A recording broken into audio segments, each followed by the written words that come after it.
A high-level panel presentation was held today in Nairobi, Kenya, under the umbrella of the International Monetary Fund, or the IMF. The launch event was for a new paper that highlights the potential benefits of the African Continental Free Trade Area for the continent, and as well as policies and reforms that are needed to achieve them. Let's listen to excerpts from the panel, which had the IMF chief, Kristalina Georgieva, and the World Trade Organization Director General, Dr. Ngozi Okonjo-Iweala, in attendance. Since 2018, countries on the continent have embraced the Continental Free Trade Area. 54 out of 55 have signed, and 44 have ratified already.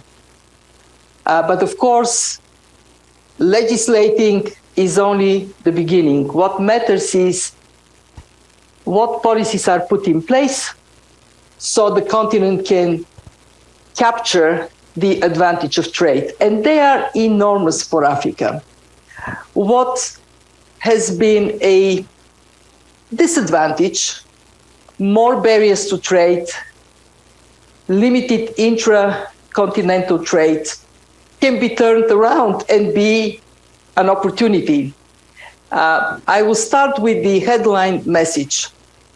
If the agreement, the Continental Free Trade Area agreement is implemented, trade barriers removed, non-trade barriers removed, and logistics, transportation improved on the continent, intra-continental trade can grow by 53%. Trade outside of the continent can grow by 15%. And that translates into tremendous benefits in terms of increase in income. 10% increase in real income as a result. Just imagine what can be done with that kind of increase. It is also remarkable that the identification of what exactly needs to be done is advanced, not just by our work, but also by research here. And let me make 4 points. One, the reduction of trade barriers. If Africa decides to follow ASEAN's example and bring trade barriers from 6% down to 1%, that would be a major step in the direction of what I was talking about. Even more important is the removal of non-trade barriers, because if they are converted into trade barriers, into tariffs, they would be 18%. And then we have, so this is number one, remove trade barriers, remove remove tariff barriers, remove non-tariff trade barriers. Two, use trade as an engine for integration in global supply chains and make actually regional supply chains vibrant. Three, diversify the economy. When countries trade with each other more, they deepen specialization, and that's a boost to productivity. It is a boost to diversification of the economy.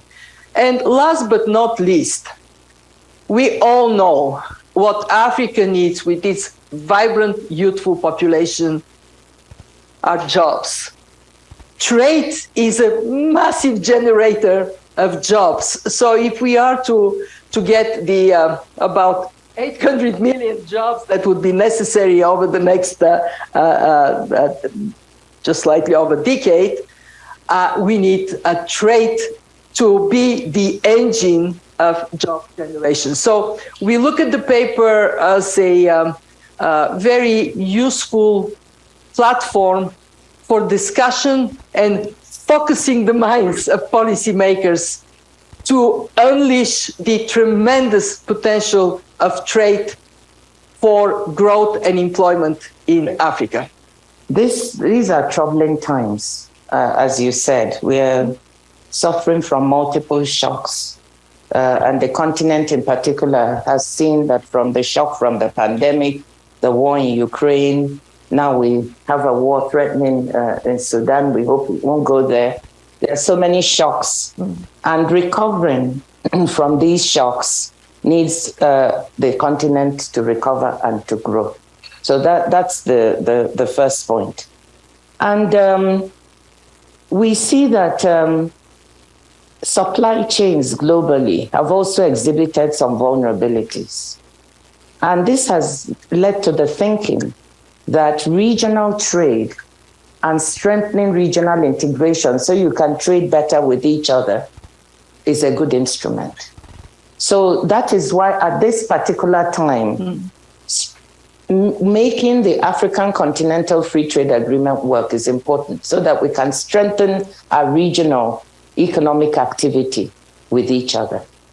The second thing is there's an opportunity in these vulnerabilities that we've seen in global supply chains. The world is now trying to build resilience. What does that mean? They're saying, let's diversify supply chains because they're too concentrated in certain products like pharmaceuticals. Why is it that on the continent we import 99% of our vaccines and 90% of our therapeutics? Why shouldn't we be making them here? So if we look at this as an opportunity for us to build the supply chains, some of the supply chains Kristalina was referring to, this is a good one. So we are not caught napping next time there's a pandemic. Let's build a pharmaceutical supply chain within the continent. So it is good to take advantage of this opportunity of building global resilience to attract investment into the continent. Third, the African Continental Free Trade Area is an instrument for the aspirations of the continent. It's the key instrument to deliver Agenda 2063 of the African Union, which seeks to industrialize the continent and bring growth. So making it happen is really vital to our aspirations. Now, to do that, I want to go back and touch a little bit on some of the things Kristalina said. We've got this wonderful agreement, but we need to make it work. And to make it work, we need to do certain things. I want to come back to the issue of tariff and non-tariff barriers that you raised. You put some numbers on it. I want to take the same idea and put it in another way that maybe we can use to explain to people what Kristalina was actually saying explicitly. The costs on the continent to trade with the outside and among ourselves are too high. Trading with the outside, our costs are equivalent to a tariff of 350%, which is 1.5 times larger than what you find in developed countries. 350%, so you're putting a cost that large on top of, because of all the barriers. That's for trading with the outside. Trading among ourselves is even worse. The barriers to trade within Africa are harder and higher than the ones. It's equivalent to a 435% tariff. So unless we can deal with these costs and bringing them down, it will be very difficult for us to actualize a good implementation of the Continental Free Trade Area. So that's one area. It's like low-hanging fruit as we implement this agreement that we can deal with. Let's reduce costs.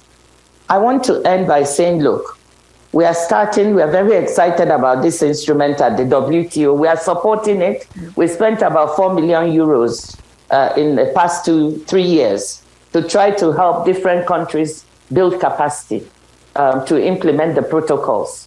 And many of the protocols are based on WTO norms and standards and rules, and some go beyond them, which is very good. So we want this to happen. And we need to look at the European Union, for instance, where trade within the European Union is about 60% trading with each other. In ASEAN is about 21 or so percent. And for us, within our intra-African trade is anywhere from 13 to 18%, depending on whose numbers you're looking at. So we have a ways to go, but I see it as an opportunity, not a challenge. We have shocks. Now shocks that we have in the continent, climate shocks, are extreme.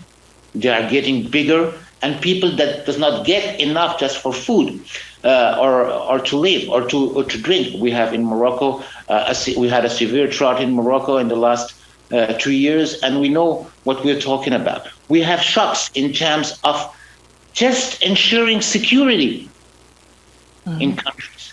And Morocco is probably one of the first contributors to peace mission in the continent. We have also shocks. We have also not the ability of getting the necessary financing just for energy or for getting water to people.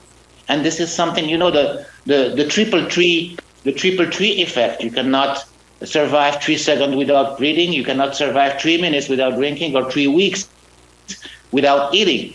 So you have to build all these conditions to be able to integrate.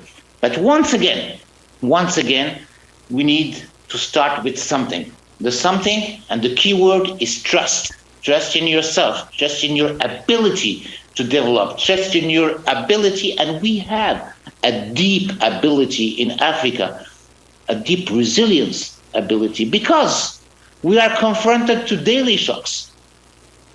We are confronted to daily shocks. Our population is confronted to daily shocks. But we have also to trust in each other, and we have to trust between countries, and we have to trust in the private sector. Morocco now is the second African investor in Africa. We contribute to the development of the financial sector. We contribute to food security. We contribute to health security. We're finishing the biggest African plant for vaccines so that we can ensure this regional integration. We are trying to integrate, and we are working hardly to integrate energy. We are working hardly to integrate fertilizer production. We are working hardly to integrate value chain.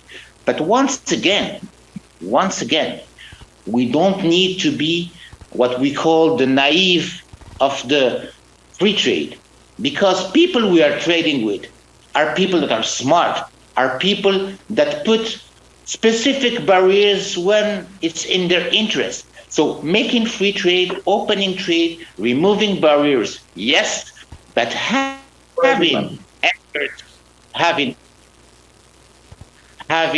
deep analyze, deep data knowledge, managing precisely your economy and your trade is as well as important than removing barriers. The whole issue of contribution of trade to development is not any time in doubt. Mm-hmm. The whole issue is the structure and the contribution of that trade. And having African Continental Free Trade Area is actually very, very crucial for us, because it allows you to actually utilize your relative comparative advantage and trade with other countries.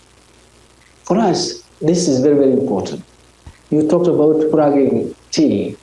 You can imagine what it really means, because we're producing tea from smallholder farmers using an aggregator principle that a smallholder farmer can actually find their tea being consumed in Ghana, in Egypt, in Pakistan, in the Gulf, isn't it? You can imagine what it really means. That if that trade expansion is available, then it is going to expand production and actually increase productivity. And what the smallholder farmer using the aggregator principle sees is increasing income. That was just the primary channel. You can actually then go back and modify and say, once you're involved in trade, you create an endogenous demand for production. And for us, enlarging production is very, very critical. It's very critical because that's how you create jobs and that's how you create wealth. But at the same time, it is going to ignite interest in investments. The first point of call here is public investments in infrastructure, for example, to open up other avenues and potential avenues for production and trade. Don't forget, in this region of Africa, public investment that solves the cost of trade, cost of movement, public investments in general will lower transactions cost for the private sector. And that is very, very important, because lowering transactions cost means enhancing the profitability of private investment. So you can see you create a momentum. And that is a very, very important momentum on its own self. So at the end of the day, you find that the totality of growth and development is actually a momentum that is created by starting from just opening barriers to trade, creating avenues for trading, and having that confidence that potential investors can come in. So you can create a momentum for growth and momentum for development, which is very, very critical. That is why Kenya did not hesitate to join up in that, because we will trade with other countries in the African Continental Free Trade Area, but we also trade with them. Let us trade with our own relative comparative advantage, where we believe we can make it. But more importantly, let's also discover where our opportunities are.